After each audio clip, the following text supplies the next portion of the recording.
വിജയ് നായകനായി എത്തുന്ന തമിഴ് ചിത്രം ജനനായകന് പ്രദർശനാനുമതി ലഭിക്കാത്തതിൽ ഏറെ നിരാശരായിരുന്നു ആരാധകർ.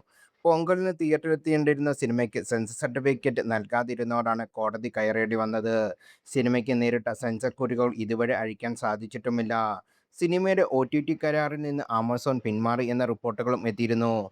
എന്നാൽ വിജയ് ചരിത്ര വിജയം നേടിയ മുഖ്യമന്ത്രിയായതോടെ ജനനായകൻ വീണ്ടും വാർത്തകളിൽ നിറയുകയാണ്. ചിത്രത്തിന്റെ സെൻസർ നടപടികൾ വേഗത്തിലാക്കാൻ നിർമ്മാതാവ് വെങ്കടേഷ് നാരായണൻ ശ്രമിച്ചുകൊണ്ടിരിക്കുകയാണ്. ഇതിനിടെ OTT കരാറിൽ നിന്ന് പിന്മാറിയ ആമസോൺ വീണ്ടും സിനിമ ഏറ്റെടുക്കാനായി തയ്യാറായി എത്തിയിരിക്കുകയാണ്.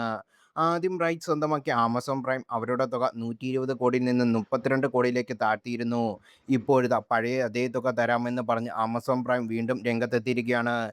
നെറ്റ്ഫ്ലിക്സും ജനനായകൻ സ്വന്തമാക്കാൻ ശ്രമിക്കുന്നുണ്ടെന്ന റിപ്പോർട്ടുകളുണ്ട്. 150 കോടിയിലേറെ വരെ സിനിമയുടെ റൈറ്റ്സ് വിട്ടുപോകാൻ സാധ്യതയുണ്ടെന്നാണ് റിപ്പോർട്ടുകൾ. വിനോദ് സംവിധാനം ചെയ്യുന്ന ജനനായകൻ ആദ്യ ദിനം വലിയ കളക്ഷൻ നേടുമെന്നാണ് കണക്കുകൂട്ടൽ. തെലുങ്കിൽ ബാലയ്യ നായകനായ ഭഗവൻ കേസരി എന്ന ചിത്രത്തിലെ റീമേക്കാണ് ജനനായകൻ എന്നാണ് ഇതുവരെയുള്ള വിവരം.